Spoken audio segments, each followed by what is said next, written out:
Arius. Arius was a guy who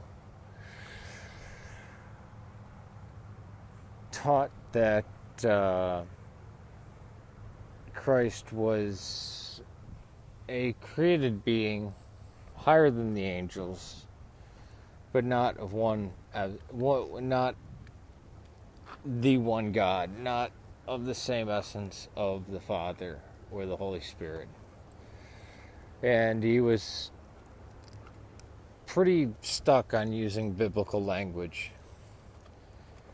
And when Nicea was called, because of his controversy, because when Alexander and Athanasius read what he was writing, they said, whoa, whoa, whoa, whoa, whoa, this can't stand. So when the Council of Nicea was called, most people were on Arius' side. But when Arius got up to speak, he said things that were so offensive that Santa Claus, St. Nicholas, got up and punched Arius in the face. And for this, he was stripped of his vestments and thrown into prison. There's stories that St. John gave him his vestments back, or that the Theotokos did. Various stories. Now, there were many people that came to Nicea being on Arius' side. By the time they left, midway through, there were three groups. Those who were anti-Arian, those who were anti-Arian but did not want to stray from, they wanted the creed to be 100% from the Bible, all the phrases they wanted from the Bible.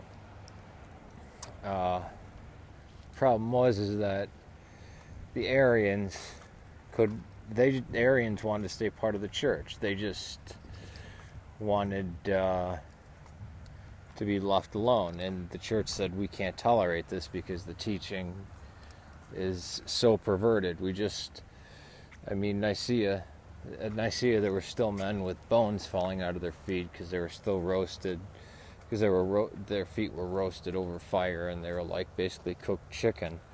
There were people with eyes gouged out.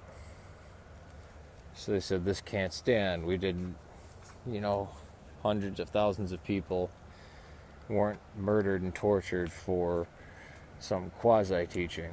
So the term, which was used by, I believe, the Manichaeans and the Sabellianists, I'll get to them, and I believe it was suggested by Constantine, homoousios, of one substance, or of one essence. This wasn't very well liked until they saw Arius' revulsion to this.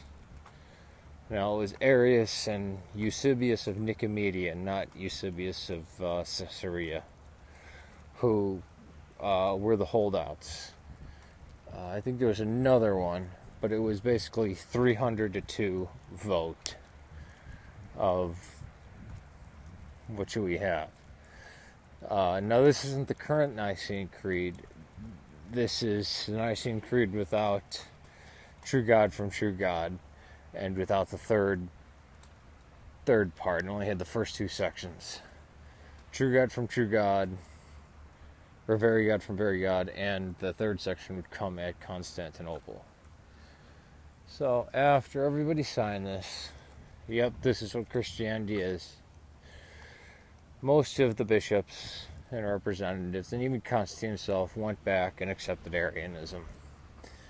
And it would take hundreds of years to get Arianism back. And especially Arianism flourished beyond the empire among the Germanic tribes like the Vandals and the Visigoths. This is why the Vandals were racing across North Africa to kill Augustine of Hippo. This is a time called Athanasius contra mundo, Athanasius against the world. Eventually the Arian Heresy would be defeated, and Arius met his demise being eviscerated in the courtyard. Peace to you.